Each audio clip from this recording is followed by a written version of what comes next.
Welcome, listeners and watchers. I'm Nikki, and with me Hello. is joining Cheri. Hello, I'm sorry I talked too soon. That's okay. You will be punished later by having to drink more Bloody Mary than you're comfortable with. Damn it. Damn it. This is a live Google Hangout for Flicks and Swizzle Sticks, a cocktail hour production. It's been a while since we did one, but you know, I'm going on like that every 2 month shaker whenever I remember that we need to do a show, and then I'm like, hey Cheri, you want to do a show? And she's like, okay. I like shows. I like movies. Shows. I like movies. I like drinking. I like talking to you. Yeah, I like talking to you too. But there's been a big push with last year's Serial, with Making a Murderer. There's been a huge push for these true crime documentaries. So I found a BuzzFeed article, I guess a few months ago. I don't remember. Do you remember when that was? A month or so And it had ago, a list of like, if you liked Making a Murderer, you should watch these.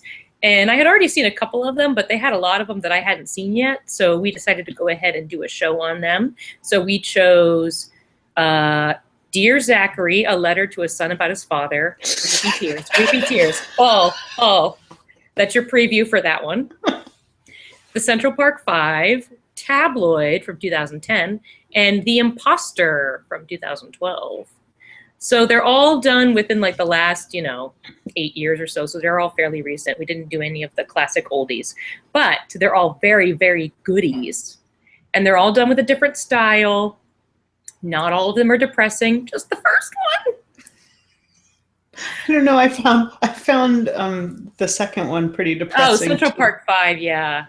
Should we do a depressing, weird, depressing, weird? Yes. Let's do that. Because that way we break it up and we're not just bawling and with ugly crying for 30 minutes. I have my box of tissues. Which is actually partially because I'm sick as the proverbial dog right now. So, but if I do need to blow my nose, I'll promise I'll push my little mutey button over here, and then you won't have to listen to me blow into your ears. That's right. You have blow into your ears. You have the big microphone. We have matching microphones. We have matching microphones now. Right. Should we show our microphones? Yes, we should. They're big, monstrous. I love him. He's so handsome. He makes me look and sound professional, which is a feat in and of itself. It is. Have you named him? It is. No, I haven't. I just call him Blue because that's what he is. Oh. But it's kind of boring. If I maybe if I like drink more today and get a lot more emotional, which will happen, then I'll probably just think of a really weird name for him. I think you should. I think that's good.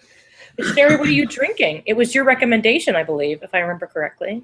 I think, I think it might have been. There was some crimey sounding one version of it that neither of us could remember. So no, I know it was a chat somewhere, whether it was on my phone or Tumblr or on my email, and I was like, I can't search all these factions. So we're drinking regular Bloody Mary. I'm drinking a weird Bloody Mary because, actually, pause. Microphone question. Amy would like to know what is the brand of the microphone. It is a blue microphone. That's the brand. It's a Yeti. A Yeti. Yeti Blue. And Yeti has different versions, but this is the one that Cheri got and fell in love with. It has amazing reviews on it. Everybody that uses it loves it. And you can use it for recording, and you can use it for podcasts. You can do for interviews and that kind of stuff. Yeah, it's got different settings. Mm-hmm. You can adjust the gain. You can use earphones, so it's a nice crisp scenario of shenanigans. Yep, so you can hear I can hear myself, which I hadn't been able to on a previous microphone. Yeah, so you can't tell when you're being too loud so it's fantastic. It's really nice, yeah. We love it. And but anyway, I'm drinking an abomination of a Bloody Mary because wait, Rufus is digging into me. So this is going to be interesting. I had like this much lemon juice, and the thing said use lemon juice, but I had some lime juice, so I just threw it both in there. And I had the wrong kind of Tabasco sauce. I had some weird Chipotle Tabasco sauce, so I was like, well, this is just happening. And then I put way too much of all of that in, and then not enough vodka and, red stuff, V8. So I was like, well, I'll just put more vodka in and then it'll taste better. And it tastes better, or I don't care. And the more that you drink, the better it's going to drink, taste. And the better I feel, because like I'm feeling really, really sick right now.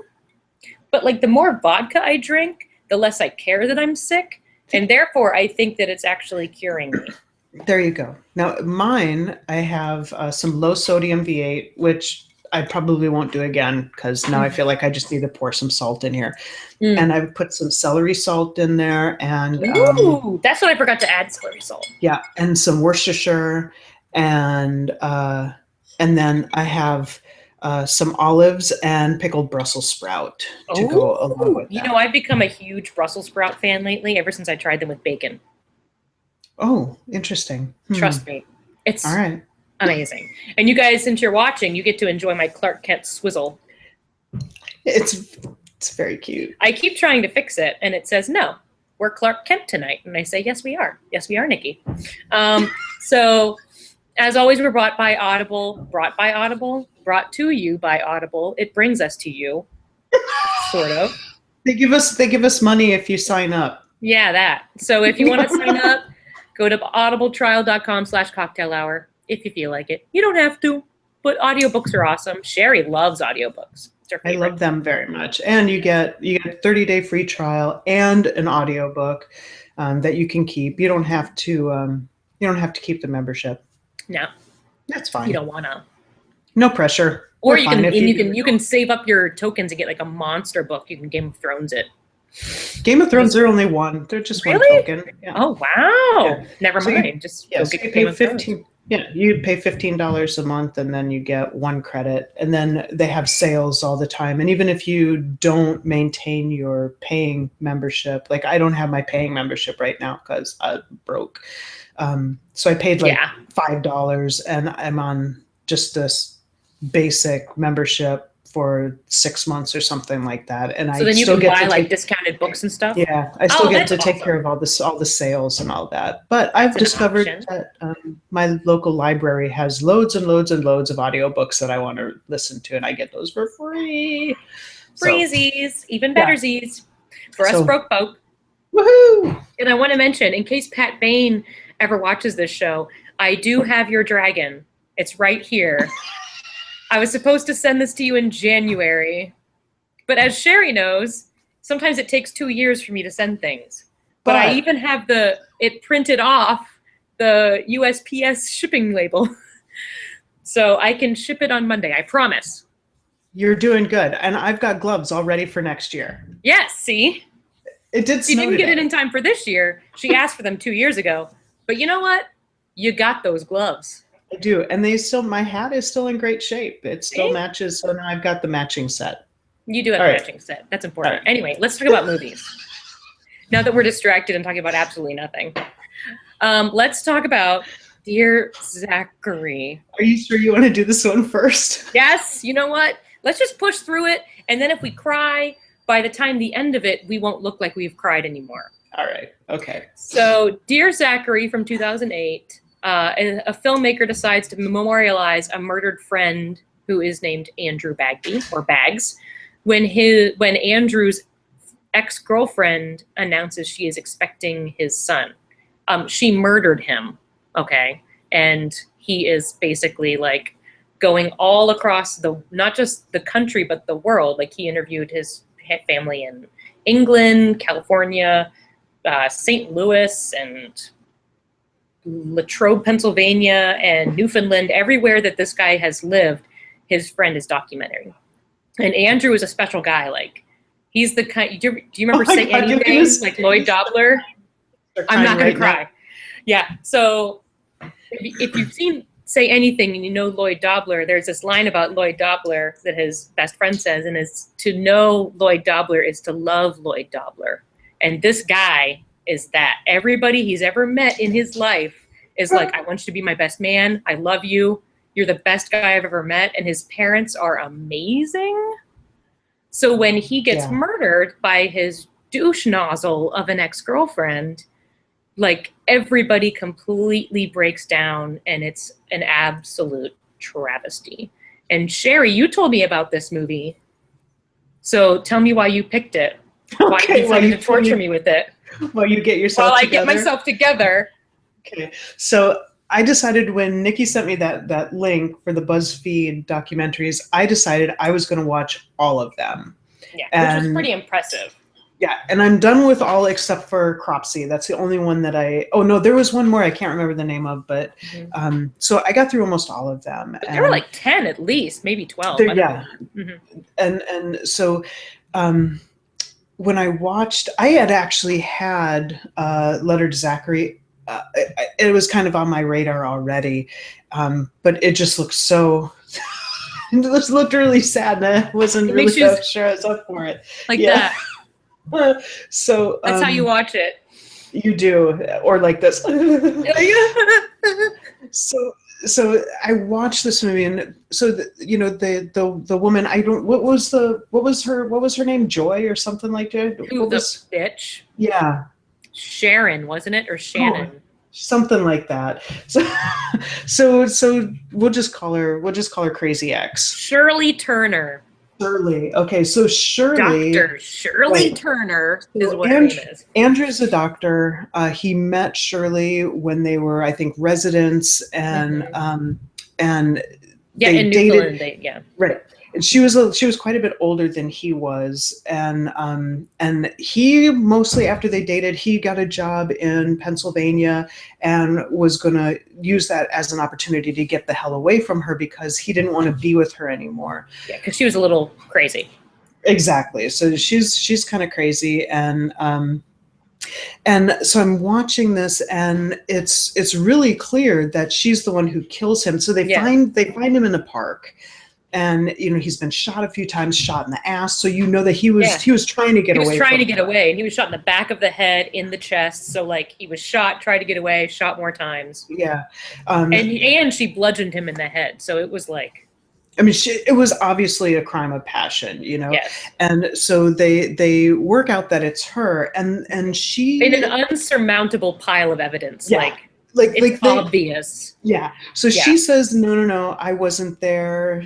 She was still up in Newfoundland or wherever the hell she is. Or no, she was in Ohio. Oh, right. 16 hours away, yeah. So she's in Ohio. She tells the police, it wasn't me. I was right here. Well, then they can track her cell phone by the towers in every that state. She used. And then Latrobe, and then all the way back. And then all the way back. I was homesick yesterday. Were you homesick murdering somebody? Right. I don't think that qualifies. Because your phone traveled to Pennsylvania and killed this dude and then went all the way back. So I don't know if you were missing your phone, but it's a murder. So they have all of this evidence against her. And then she flees. Mm-hmm. She runs because she's from Newfoundland, so she just went back home. She flies back home and then is pregnant, and then contacts. Then she's in contact with Andrew's parents. Now, Andrew's parents are the nicest people. They've been together forever and a day. They're like if you pick the perfect person out of my brain and made a couple, it would be these people. Exactly. Yeah.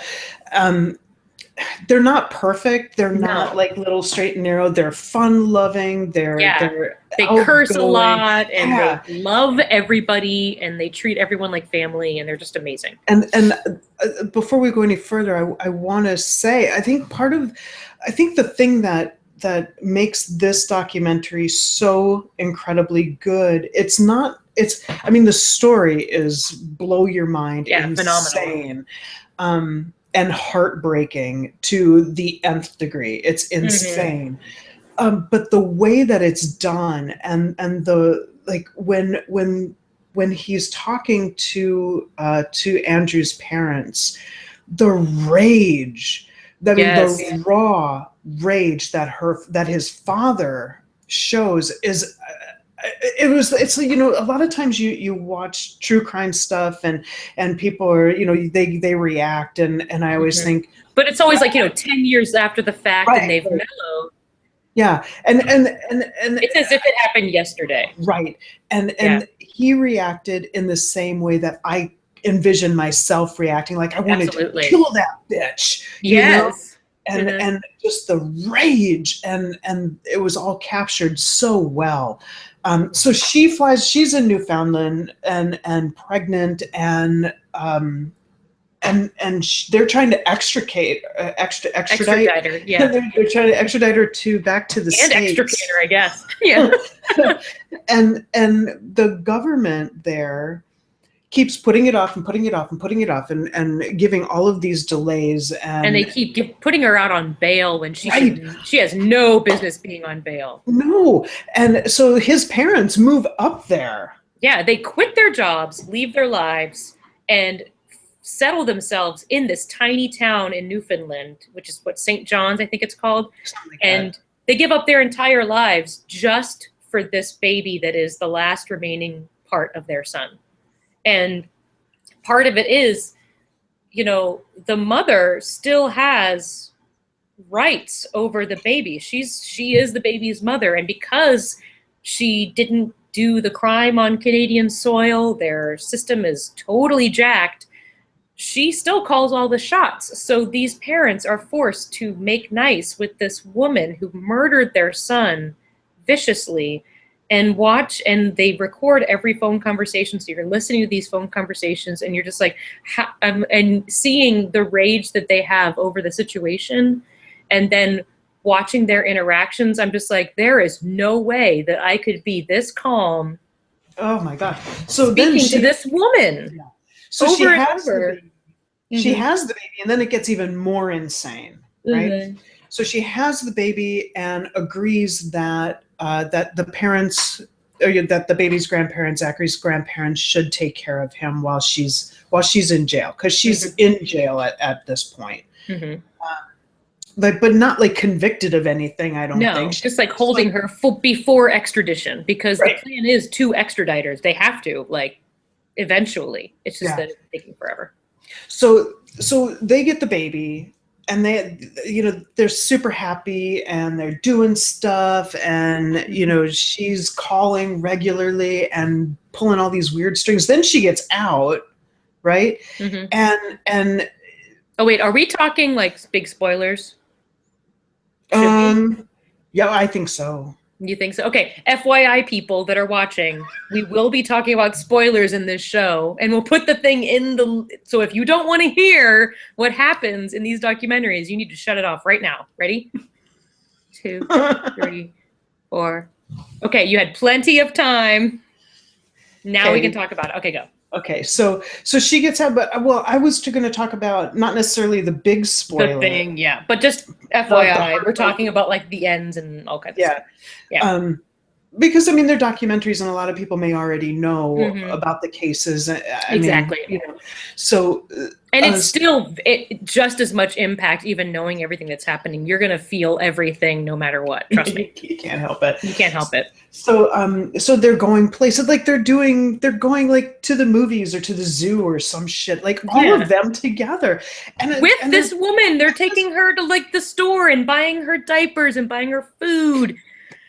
And I was just like, oh my God, oh my God, oh my God. I would straight up punch her in the face. I don't know how I could not punch her in the face. I don't know, because and they know that this woman killed their son, their only son, who is loved and adored by everybody. And and they're just constantly forced into these situations. She calls him on the phone. I'm concerned that you are, that he loves you more than he loves me. And as his and you're mother, like, well, yeah, because you're a psychotic, antisocial douchebag.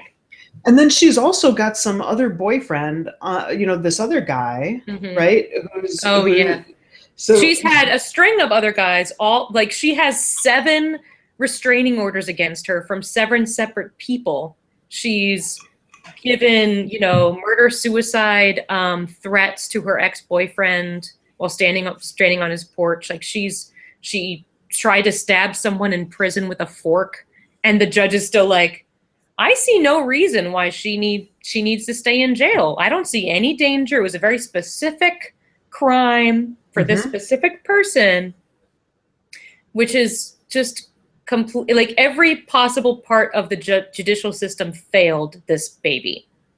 Every part. So And go ahead, and let's go are we ahead. doing this? Okay, Do you so not want to? I don't know.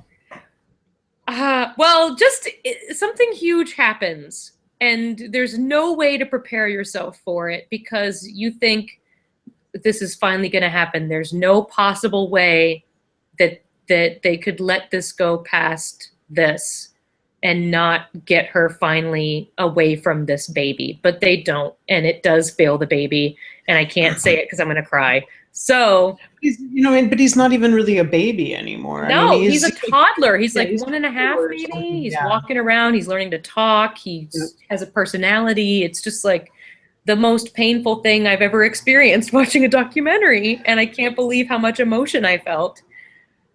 But like that's why the documentary is so effective, because even after that, where you're just like, there's no hope. That's it. I'm jumping out the window. Mm-hmm. Like I give up on life. That's how I felt after this thing happened. But then by the end, you're like, yes, but there is life after this. And the parents are still fighting, and they are fighting with like this huge group of people that are all behind them wanting to help them. And it's so like inspiring that they can go through all of this and they say, you know what? No, it's not over. We're going to keep fighting until this is fixed, until your judicial system is fixed, till your child protective services is fixed. Everyone that failed this child is going to pay for this. Mm-hmm. And they do, like they're still fighting it. Yeah, it's and just like you said. Now I watched this a month or more ago, and like after the several hours after I finished watching it, I was trying to talk to TJ about it, and just kind of share, this is what this was about, and I couldn't talk. No, I was explaining it to sobbing. Kate and Michael, and I just started crying. I was like, I can't talk about this without crying. How am I going to get through this podcast without crying? I haven't cried yet. So that's good. I'm close. I can feel it. I can see it. But I'm not doing it. And like you said, it doesn't matter if you know or not what's going to happen. I mean, you can probably guess through our tears that something drastic, horrible does happen. But it's still I'm still glad I watched it, even knowing how devastating it was to me. It was so well done because it was done as like a 3-parter. It's almost like 3 documentaries in one. The first part is all about this amazing human was murdered. This is what everybody thinks about him. He's a fantastic individual. And then the second part is, this is what happened to him. This is who's responsible. This is how the system failed. And then the third part is, actually it's kind of 4 parts, because then the third part's about the child and like what happens with the child and the douche canoe of a mother and the grandparents. And then the 4th part is the grandparents saying, okay, now how do we fix this? Yeah, it really how do we make does the world better as a result. It really does. It does end on a hopeful note, which you told me that, and I was like, I don't see it. When's it coming? But it does. It's still, and when that, if you're going to talk about it in 4 parts, when that third part was going on, I just didn't think I'd be able to breathe anymore. No, I was like, I don't even know if I can finish this. I was like, there's still 25 minutes. Oh my God. Yeah.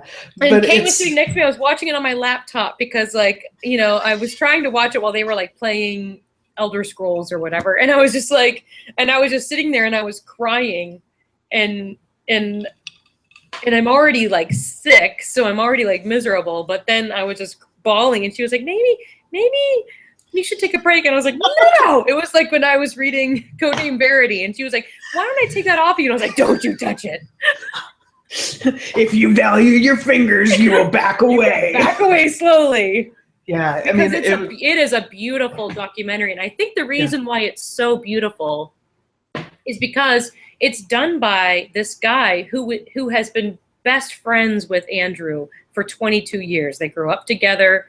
They've known each other their whole lives. And people open up to him more than like a random stranger would in a documentary. So you see their raw emotions that they wouldn't feel comfortable doing with just some documentary filmmaker that doesn't know their subject. So I think that's a very raw and very uncommon documentary in that way, because you're not just feeling the emotions that you're feeling, you're also feeling their emotions, because with somebody that's separate, you wouldn't be able to witness that. I don't think that the father would be that open without it being Kurt, because he sees Kurt as one of his kids. So like he feels comfortable being able to say exactly what he thinks. And that's such a powerful thing. And oh my God, I got one here right here. Don't drop the little one. Wait, I'll save that for later. It really was. I mean, it's not just the story that was, the story itself that was so well done. The cinematography, the way that it was beautiful. The editing was perfect. Yeah. Because you see things at the beginning that you're like, oh, I get how that fits in later. And it'll come back to that. So, I mean, he's a masterful documentarian. Like, he's great at his job. And he picked the best possible, I mean, it's a horrible situation, but it's the most effective documentary I think I've seen in a long time. A beautiful way to honor the family. Yeah, and it really starts as a letter to Andrew's son, but it ends as a letter to the grandparents, because it shows, you know what, this was your son, but I'm still your son. We are all still your children. And it's like, it was beautiful. Oh, stop it. You're going to make me do it. We need to move on to the next one, because I'm just going to bawl. But if I forgot you did that. But yeah, everybody, I mean, everybody just loved these parents so much. Oh my God. Okay. We have to move on. We have to move on because I can't take it. But if you want to feel every emotion, you should watch that one. Let's move on to Tabloid. Okay. This is ridiculous. Because this is the most ridiculous thing. I didn't know about this thing. Okay. It happened in the 60s? 70s? In the 70s. Okay. No, in the late 60s, early 70s, I think. But then it goes on forever. Yeah, there's free love, etc. So, former Miss Wyoming, who is charged with abducting and imprisoning a young Mormon missionary. Now, this woman, I don't even know how to describe her. She's fucking crazy. Like Kate would say, Axis 2. If there's any psychologists out there, why don't you Google Axis 2, and you'll know exactly what that means. It means manipulative to the nth degree, obsessive, basically everything that this woman is. And she is able to get men to do basically whatever she wants them to do, even to the detriment of themselves. You never find out what actually happens in this documentary. You're never going to, but I got some guesses.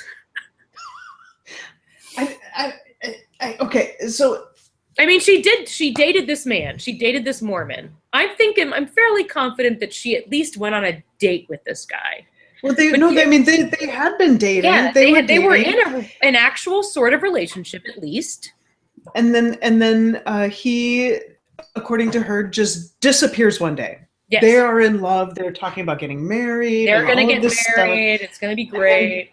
One day, he just vanishes. Mm-hmm. And she has no idea what's going on. So mystery. She finds out somehow that she uses private investigators.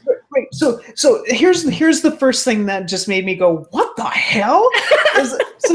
So he disappears. So she moves then from Utah to LA. Yes. To raise money to hire a private investigator to find him. Because apparently they have no jobs and no private investigators in the state of Utah. No. Okay, so not there's the that first thing she can make money for. Yeah, I guess. So that's the first thing that made me go, what? Yeah, the second thing that made me go, what, was, well, he's doing his mission. Like, this is the time when Mormons go and do their mission. He's a Mormon. Like, everyone that I know that has ever heard anything about Mormonism knows that they go on a mission for 2 years when they're 18 or whatever. And they go and they serve their people, and then they come back, and then they marry their Mormons, and then they make 18 children. And then they become gods and get their own planet. Yes, and then they can become gods and get their own planets. But she kept calling it a cult. And you're like, even if you think that Mormonism is a cult, lots of people do, doesn't matter. But like, yeah, I see you. But either way, she still knows what the religion means. If she was with him, she knows where he went. It's not a surprise that he left to go on a mission. Yeah. So, okay, so there's bullshit. All right, so is that he disappeared. Right. So there's bullshit number 2. Yes. The bullshit just keeps coming and coming and coming. Yes. Also, you need like a bullshit filter in front of your face as you're watching her explain things, which is fascinating. So she goes, so he's in England. Yes. Doing his mission.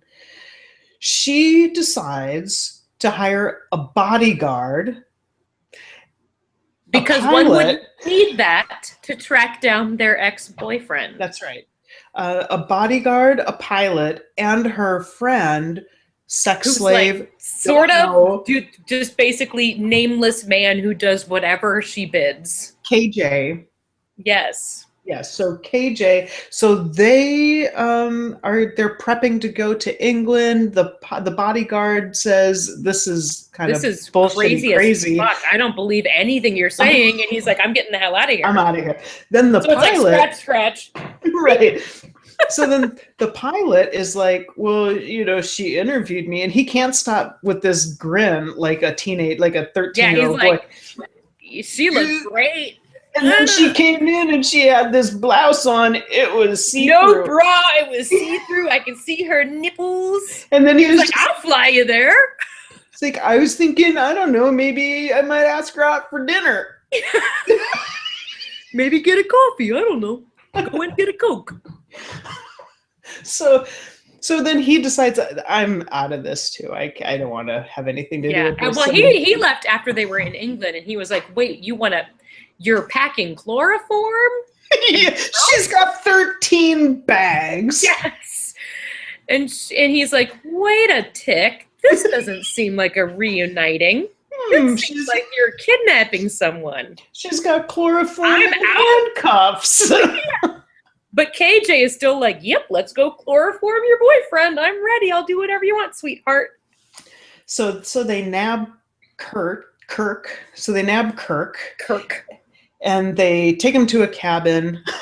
Tie him up, spread eagle. The guy's obsessed with saying spread eagle. He really likes saying that. And the guy who's saying this. So the guy who's giving us a lot of this information worked for a newspaper in England. Yeah. There was like the Daily News, and then the other one, whatever. Yeah, he worked for the Express, and then the other dude who found thousands of pictures with her in various stages in BDSM, etc. BDSM stuff and all this. He worked for the Daily Mirror for her modeling, right? Her modeling, but those weren't her. You can totally be into BDSM, but everything that she does is done with a specific intent, and you can see it in her eyes, like.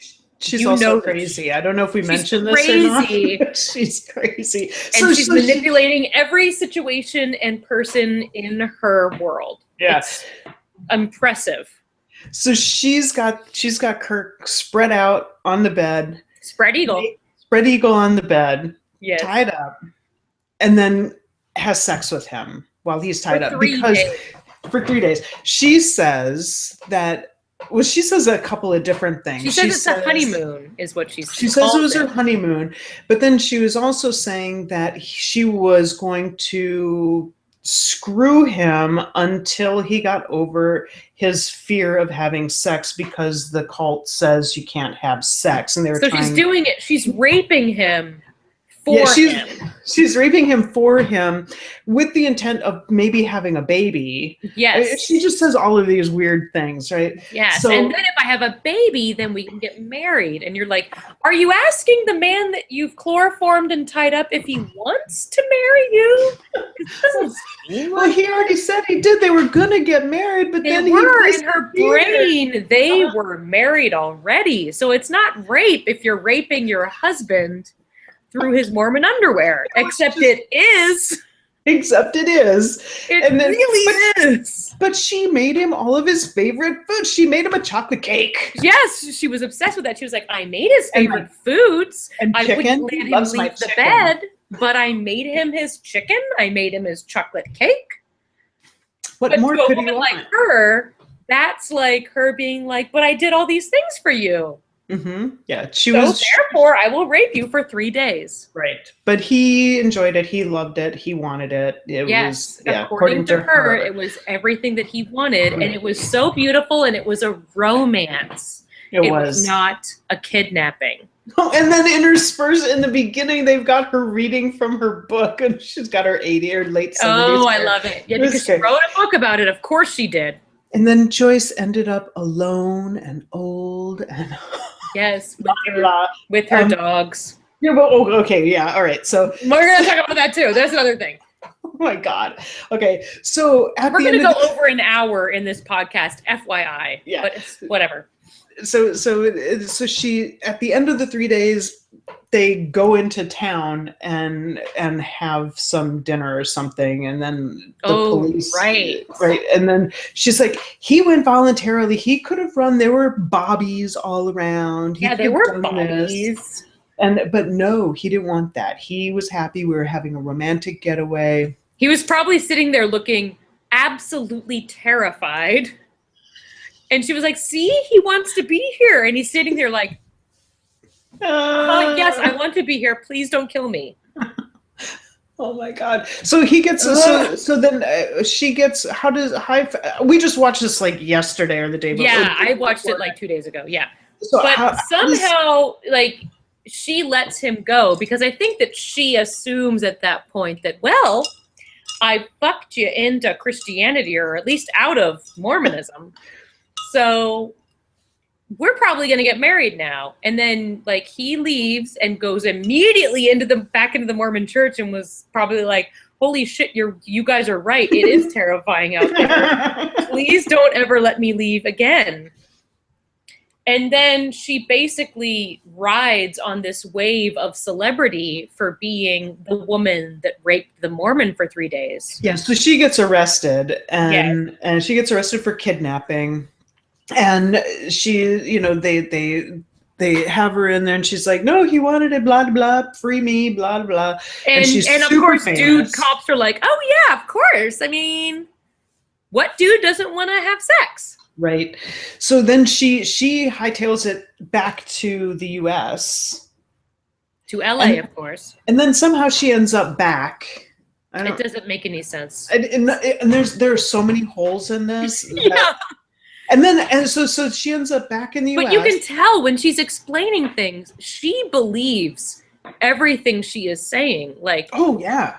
Which makes it scarier because you're like, wow, you really think that this is what happened, and it's not. It's not. There's no way you could.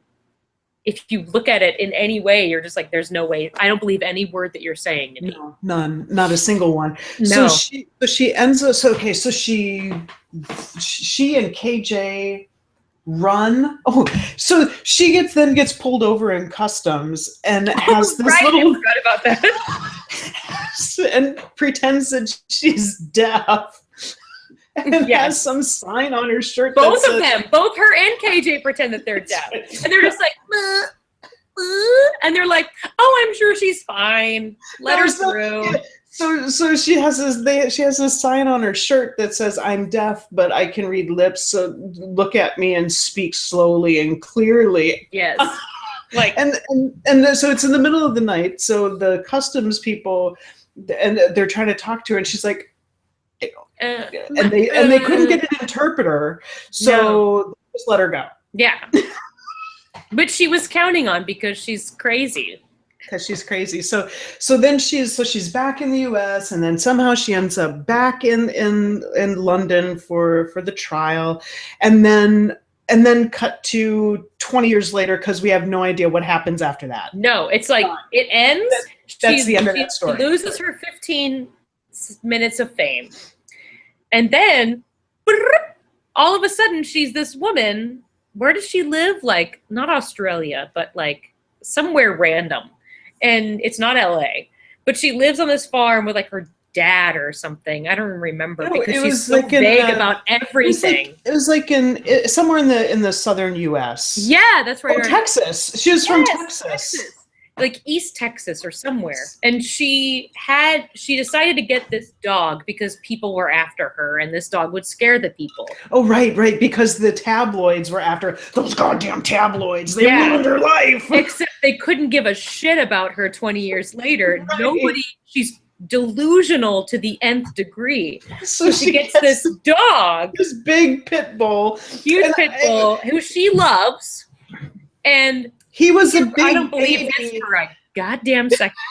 Where this dog mauls her, rips out her intestines. Wait, but why? Why does the dog maul her? Do you remember? I don't remember why the dog mauled her. Because it was such bullshit that I couldn't the dog gets stung by a bee.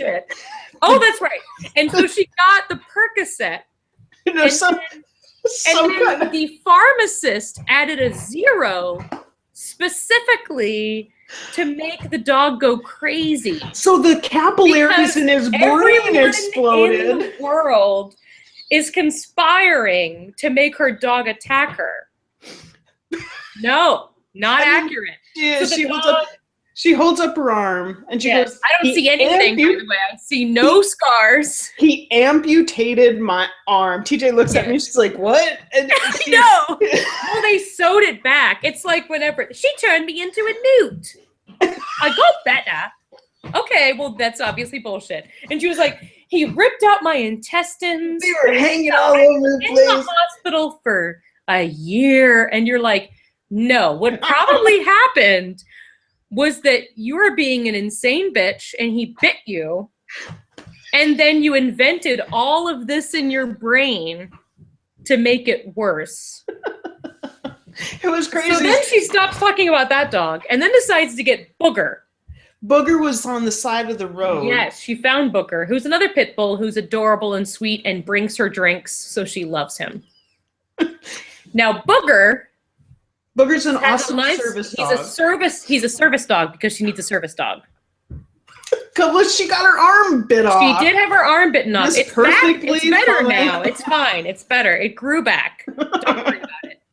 So she has Booger, her service dog, and then he dies, and then she decides, well, I want to get him cloned. So she sends his cells to Japan. South Korea. Thank you. I apologize, Asian people. So she sends it to South Korea, and I'm assuming somehow conned somebody into giving her hundreds of thousands of dollars. It was somebody. One of them said it was, I forget, like $125,000 or something like that to get. Which, if she lived on that farm and had no income, because I didn't see her having a job. No. She conned somebody. She didn't have anybody. She was all alone. Which means she's still working on her book. Still working on her book. Listen, edits take a long time. Sometimes you have to rewrite chapters, and that can take at least a decade a chapter. Especially if you got, only one good arm. Yes, if you only have one good arm, you're like tapping. She did have full and total use of that. Full and total use of both hands that got amputated magically. It is. So it's a miracle. Now she has 5 boogers, and then she calls it like booger whatever, booger whatever, booger whatever. This makes her another celebrity. Wait! You're skipping some stuff. So Which did I skip? She goes to South Korea. Right. I don't know how she afforded to fly there. So she goes there, and the surrogate for Booger's cells for Booger's had 5 pups. Yes. So this is big news. It's all over in the States. I don't remember this, but it was in the 90s apparently. I don't know. I don't know.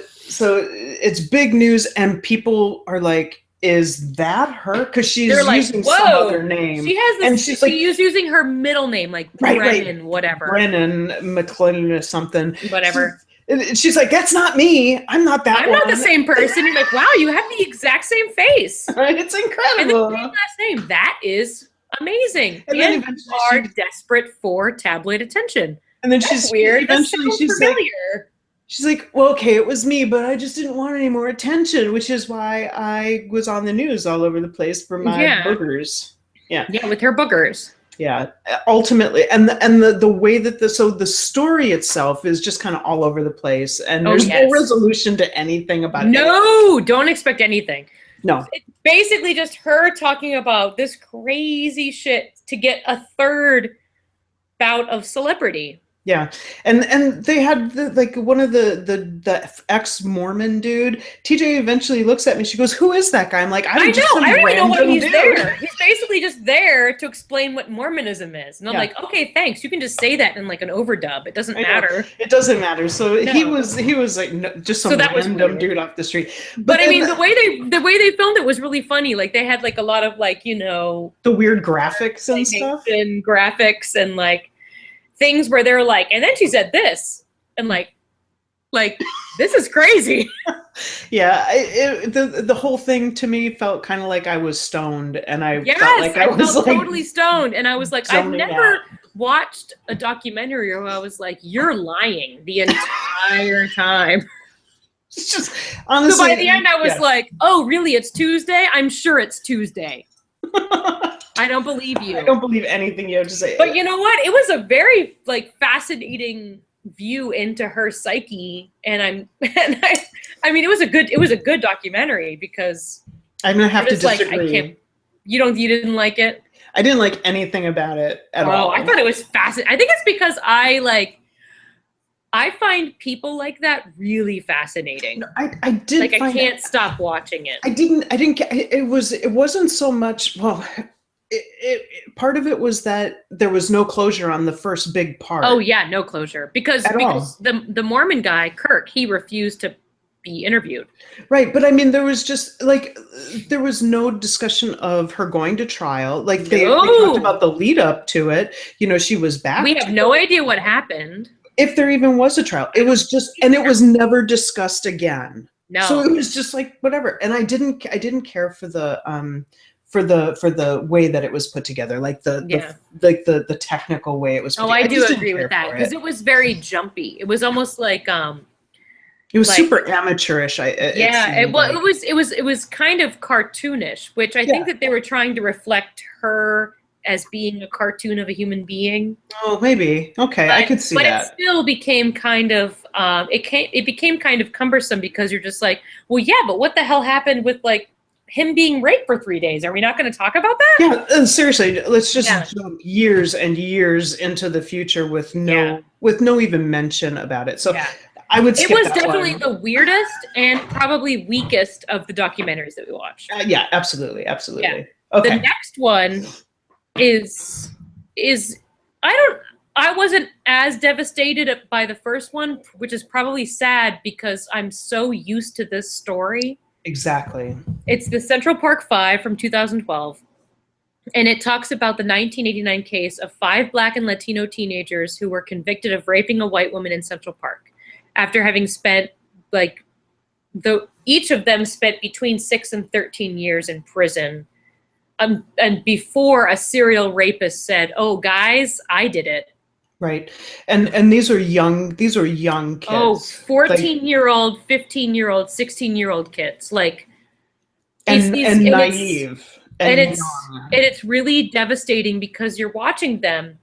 And when they're interviewing them, you're just like, you have the gentlest eyes. Like Salam. Mm-hmm. Yeah.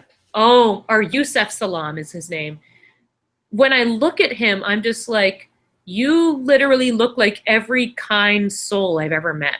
And you know that he's been through this hell. And I mean, they were young kids who got kind of pulled into this gang of kids that they called it wilding. where they would, you know, kind of roam in like groups of 25 kids. And they're in Central Park. And just, you know, cause shit. I mean, New York City was a shithole back then. And it was very difficult to not be involved in a gang of some kind if you're a poor individual, especially a minority poor individual. And these kids, none of them were in a gang. None of them. No, they didn't have any prior convictions. Some of them didn't even know each other. Actually, none of them knew each other. Well, they only knew about their names. They knew of them. They saw them around the neighborhood, but they weren't friends. Didn't two of them every once in a while hang out though? I feel like like maybe they lived in the same building and one of the other guys. Yeah. But so the way the story goes is these 5 kids were part of a 25 kid gang, and they were all teenagers, and they were all causing shit in Central Park this one night. And part of their group of the 25 kids was beating up on some guy. And every single one of these kids was like, whoa, I don't want any part of this. This is messed up. So they basically separate themselves from this group.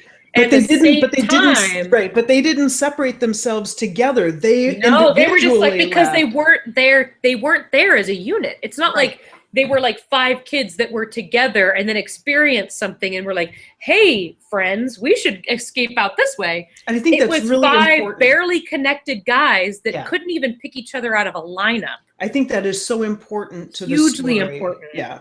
And at that point, cops show up and they're like, oh, this has to be for who we saw get beat up. We didn't do it, I swear. But at the same time, in North Central Park, a woman is brutally raped and left for dead. And so basically, cops grabbed 5 black kids that were in the vicinity and said, okay, we're going to grab you. We're taking you in. But it was even, for some of those, it was the next day. Yes, they were there. Yeah, because I think it was for 2 or 3 of them, they were pulled in immediately. And then they went and found 3 more or something, brought them in, and then basically interrogated them for 24 hours. One of them, do you remember one of them, the cops were there to talk to some guy, and this kid is just walking he's in the hallway, and they're like, oh, you come too. You also come on in here. Yeah. So basically the public, the media, everybody, the cops had already decided that these kids were responsible. Yep. And anytime, like, I find that the most dangerous phrase in the human language is, well, I know he did it. And I know that we said that about the crazy woman, but she totally did do it. But she did. She did. But with these kids, it's like the cops had already decided that they had done it. So they were going to interrogate them until they agreed. And then once they finally said, okay, fine, I did it. If this will make you leave me alone, I did it. Then they hit the record button. Their parents aren't there. They don't have attorneys. Except for the one kid's dad, who I think he understood how the justice system worked because he had already been in that. So he was like, just tell them whatever they want to hear. Yeah. Go home. And it caused a huge rift with them. Like, yeah. Oh yeah. That was forever. Because that was a betrayal. Yeah. And so the cops, it's they're like, so you're saying so and so took something, what color were her panties, or what color what was she wearing? And then they would tell him what she was wearing, or and it would be wrong. He would be like, I saw a jogger in Central Park a week ago. He was wearing blue shorts and a black top. So she was wearing blue shorts and a black top. And she wasn't. She wasn't at all. So basically, none of their stories corroborated each other, but it didn't matter because they said they did it. There was no DNA evidence. No. They found sperm. Didn't match any of them. None of it matched any of the kids. Didn't matter because they said they did it. It's like, then in addition to worse. Yeah, in addition to them admitting that they were there and they were watching it happen, the police kind of picked one of them who Yes. all the rest of them were gonna point the finger at and say he was the one who did this. I didn't actually touch her. I was just there. And Yes. they didn't know And this they were other all kid. saying that about each other. They were like, I Yeah. didn't touch her, but these other guys. They gave them the other guys' names. They gave them the other guys' outfits that they were wearing, because these guys, they weren't friends. They didn't know them. So basically the cops were telling them, well, Antron is totally rolling over on you. And they're like, well, who the fuck is Antron? I guess I should roll over on Antron. And then Antron's like, well, this guy's rolling over on me. I guess I should roll over on this guy. So they all roll over on each other with completely different stories, Yeah. because And they then- don't know what happened, but it doesn't matter because they were already decided as guilty. Yep. And like you said earlier, the media, everybody had decided that they were guilty. And then there's a lot of footage of Ed Koch, because Yes. again, this is The a mayor time, of New York, yeah. Right. Well, pre-mayor at that point, yeah. no, he was still there. Was he mayor at that point? He was. So he's been charged with, the crime is terrible, violent crime in New York. This is when Awful. it was like the worst place ever. So there's a huge public outcry for these roaming gangs of kids to be, And these gotten under kids control. become like the centerfold, like the archetype for the bad people in New York Right. City. Ed Koch is calling them animals, and Yes. I mean, it was just really Animals, thugs, savages, like everything that you hear about Black people in the news now, people are saying about these kids in the late 80s.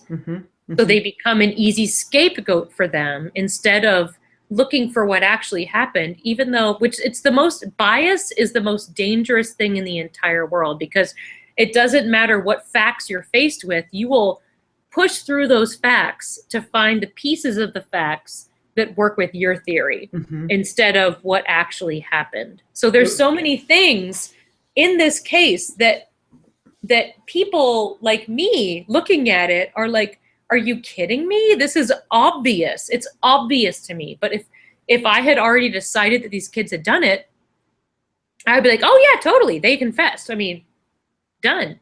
and If they you were confess, all why would you confess if you didn't do it? right. This documentary, I thought it was very well done. I thought it was very well put together with a lot of Extremely well archival done. footage, a lot of I think all of the kids, all of what then kids, now grown men, they all spoke. One of them didn't want to appear on camera.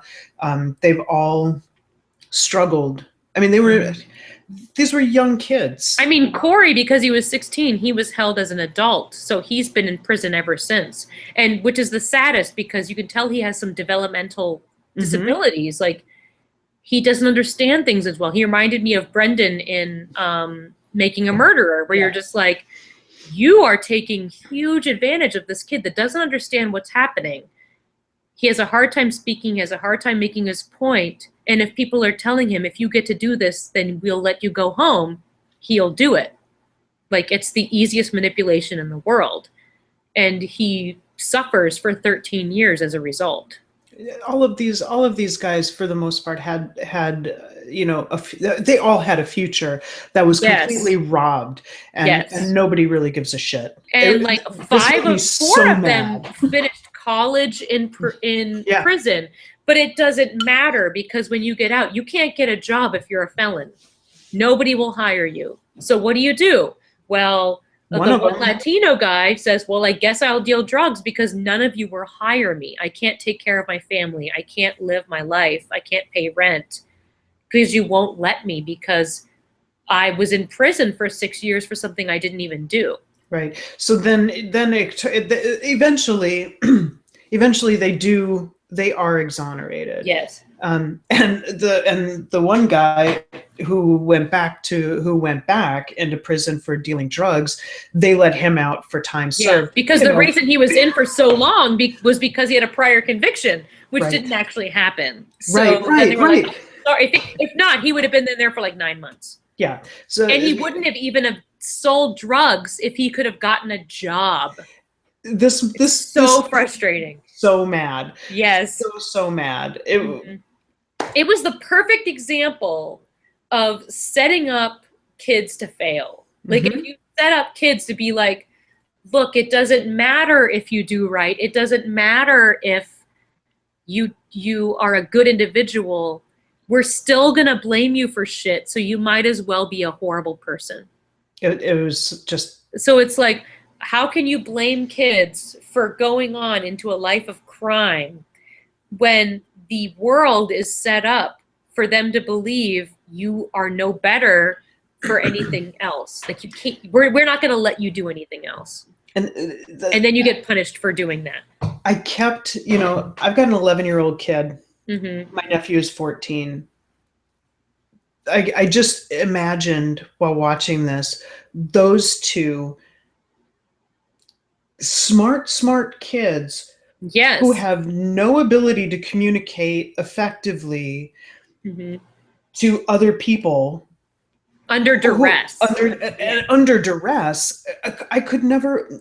I know my kid would crack and say whatever the hell you wanted him to say. Yes, absolutely. Just because he is terrified and wants to go home. Yes, and people convince themselves. They say, well, I would never, ever say that I did something if I didn't do it. And I'm like, are you a 14-year-old kid living in the shittiest neighborhood in the world with somebody telling you, we know you did it, we know you did it, we know you did it for 24 hours? Yep. And one person saying being nice cop, one person saying being bad cop, which is how you train dogs. Here, I'll give you this if you say what I want you to say. I'll punish you if you say what I don't want you to say.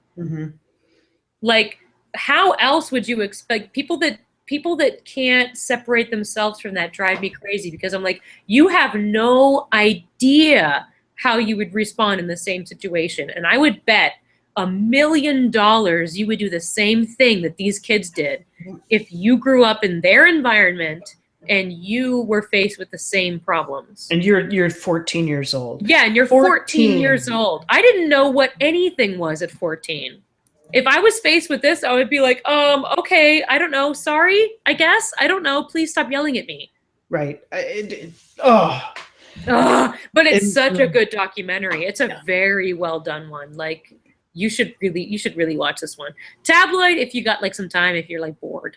If you're stoned. Actually, I should probably get stoned and watch that one because I might find it hilarious. TJ and I just kept looking at each other like, what? What? I mean, I found it fascinating, but mostly because she was fascinating. She's just so crazy. She was so crazy. Yeah. All right. But our last one, now that we're over an hour, is The Imposter from 2012. This one is insane. This one is insane. Okay, so it's about a young man in Spain who claims to be a grieving Texas family who lost their child like a decade ago, that he is their long lost 16-year-old son. He's been missing for 3 years. Only 3 years, actually, has this kid been missing. And suddenly, this kid who has dark hair, different colored eyes. The young kid had blonde hair, blue eyes, did not have a Spanish accent. But this guy who has done this before, he's like a professional imposter. He's like 20-some years old. But he gets picked up. For he something. Lives on the streets. He moves from country to country in Europe and says, "Oh, well, I'm a missing kid from Paris." "Oh, okay, blah, blah, blah." And he gets a trip to Paris. "Oh, I'm a missing kid from Texas." Sure. Just because he likes messing with people, because he has a personality disorder. So he gets joy out of doing this to people. And he decides to do it to this family in Texas. He doesn't expect them to actually come. Yeah, he sees a flyer somewhere. Yes. So he goes to a payphone. "Oh, I'm him." Yeah, he goes to a payphone. He's like, "Oh, this is your long lost so this is your long lost son." And you're like, "Oh, okay, cool, all right." Spanish? I mean, whatever. Yeah. So they fly him out to the U.S. and like customs. San Antonio, Texas, basically. Huh? If I remember, it was in San Antonio, Texas. Yeah, it was. Yeah. So there's so much. So there's no way in hell that this guy looks anything remotely close to the other guy. And the first half of this movie is all about him being, and he's completely open about the fact that I'm totally not this kid. Oh yeah, and he's like, I was this kid. Isn't that awesome? So he's telling the story. It's actually him, and I'm watching this, going, "Oh my God, you are the biggest piece of shit." He is a horrible person. How can you give these families hope? How can you do that to them?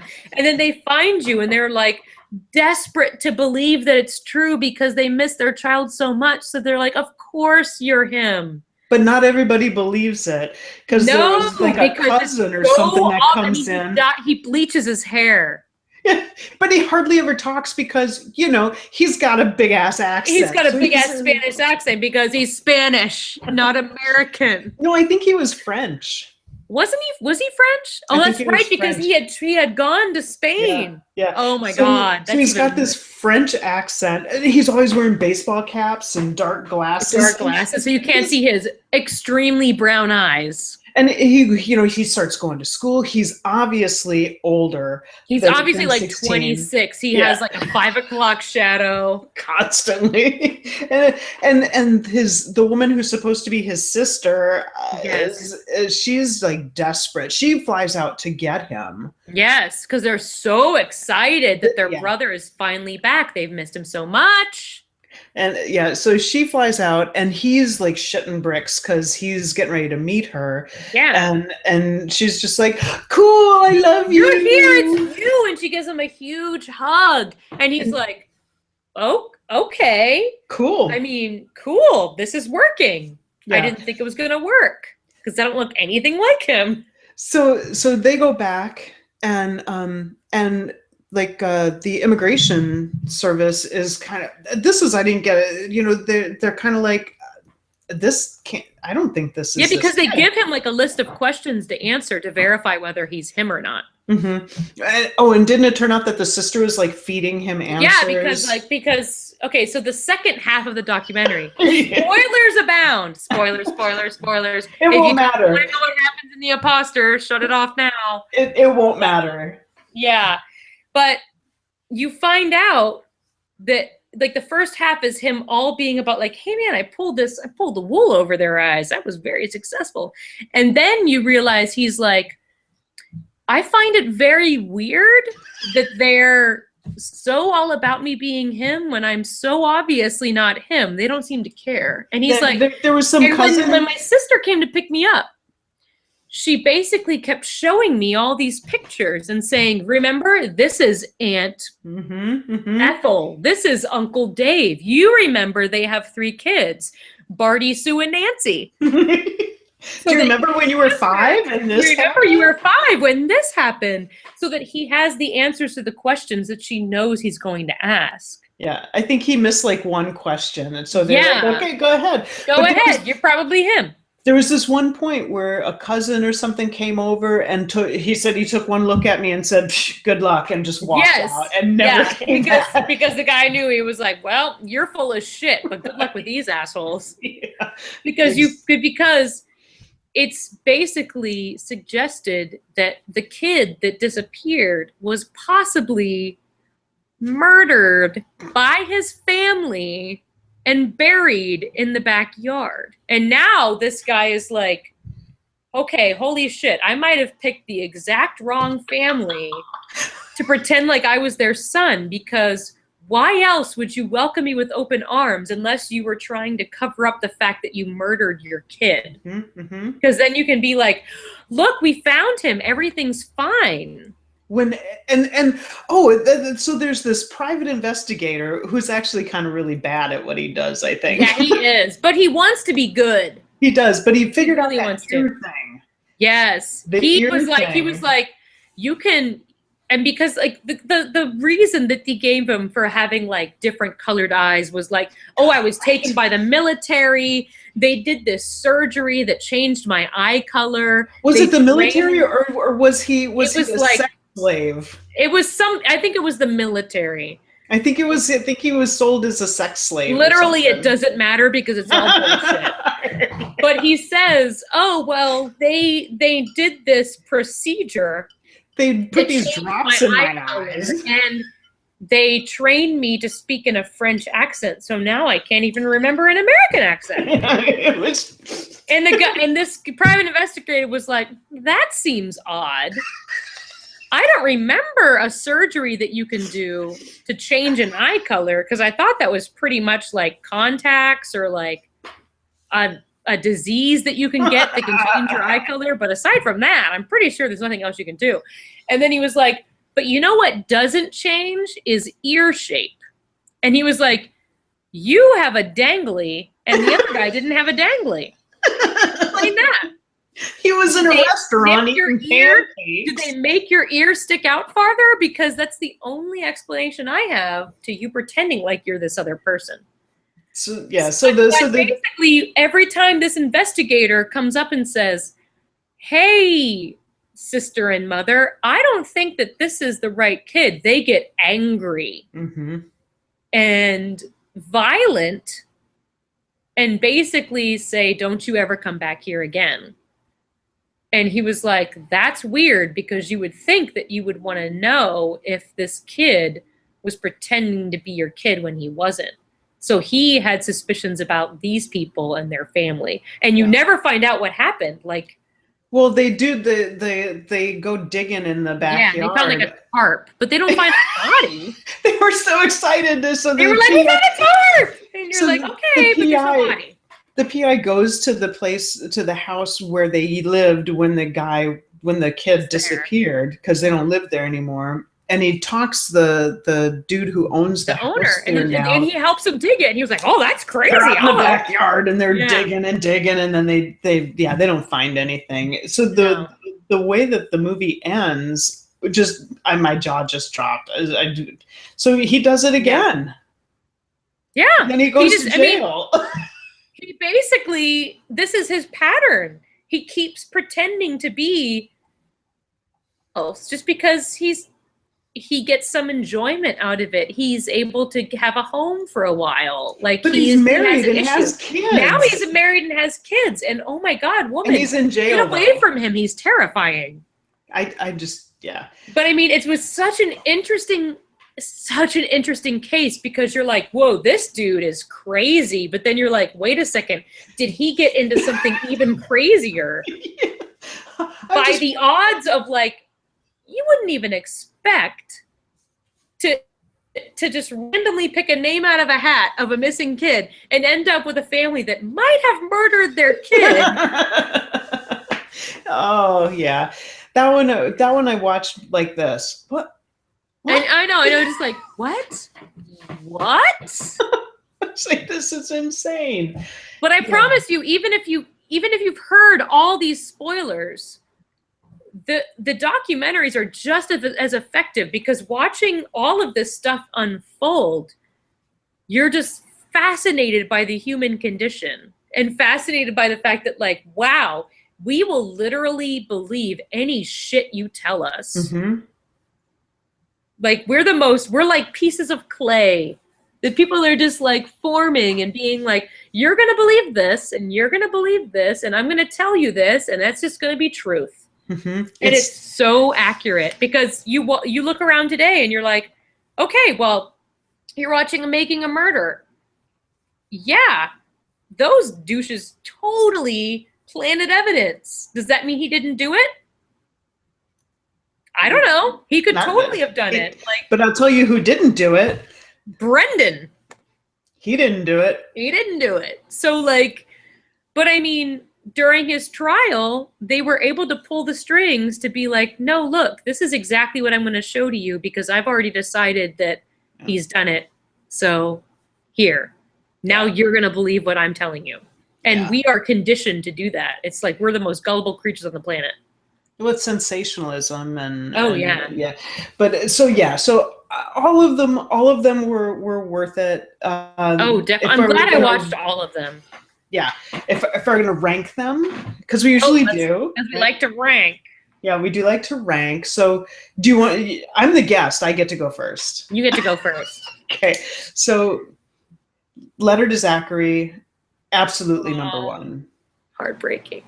Number one for content and for the production of it. I mean, it was just all the way around. Absolutely. It was just beautifully done.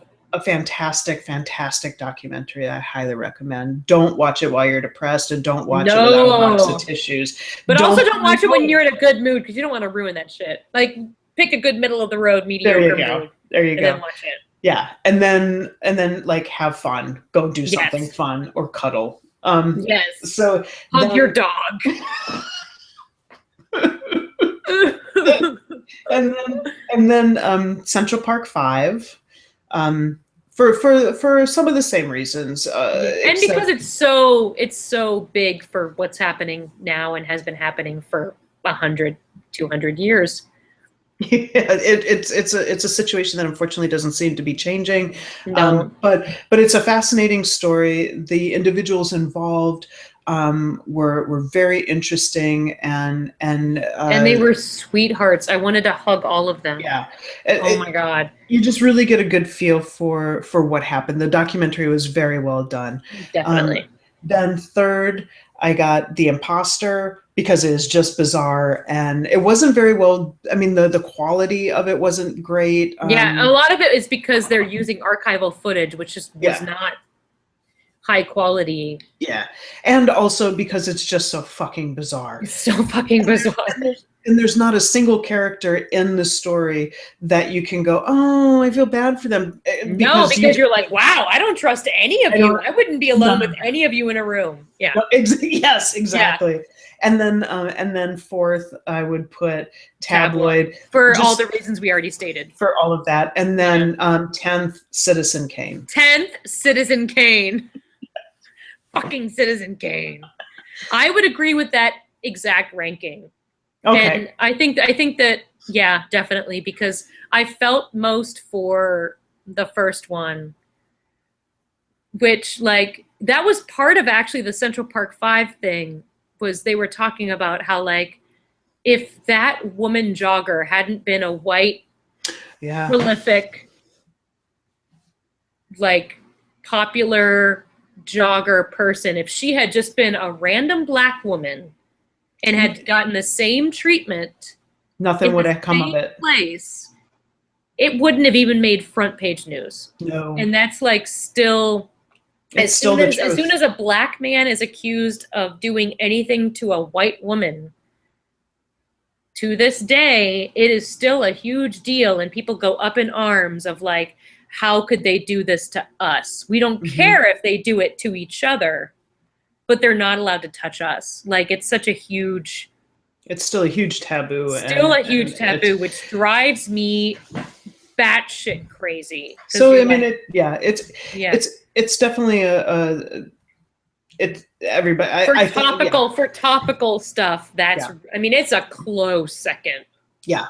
Yeah, I think just because I think the first one was so done specifically to target your emotions, like so many things were repeated specifically to make you feel more for something. Yeah. Like there were things that they would repeat over and over and over, and you're just like, oh my God, every time they would repeat it, you would think, oh my God. And there was so much personal video, like heart-wrenching video, you know. So that you know the person. It's not some random number. It's like, no, I feel like I know this person now, and I'm invested in their story. And it wasn't just that person or those people that were the focus of it. It was how they affected all the other people's lives, and you get to see them all together doing hundreds of people are affected by that one story. Whereas the other way, it was like these people's families, these people that had been wrongly accused, and the victim.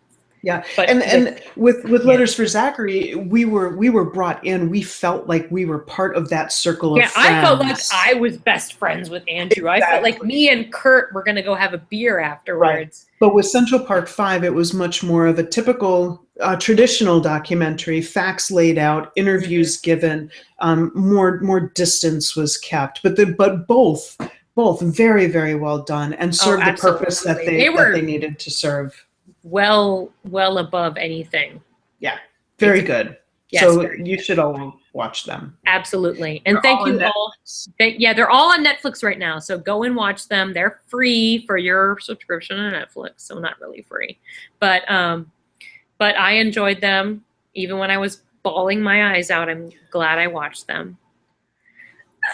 It's so sad. But thank you for joining me, Cheri. You're welcome. Thanks We're for gonna asking. have to do another true crime documentary so that we can talk about the Thin Blue Line and like all the other, and Cropsey. I think the Thin Blue Line was only available for the disc. We'll wait till later to watch that. Yeah. We'll do it in a few months and then watch that. Yeah, we can do something else. Yeah. But thank you all for joining us. We've had a pleasure and a dream. Thanks, Amy. Thanks, Amy, for joining us. I hope you stayed to the end. If not, that's okay. I forgive you. I love you. Bye, everyone. Bye.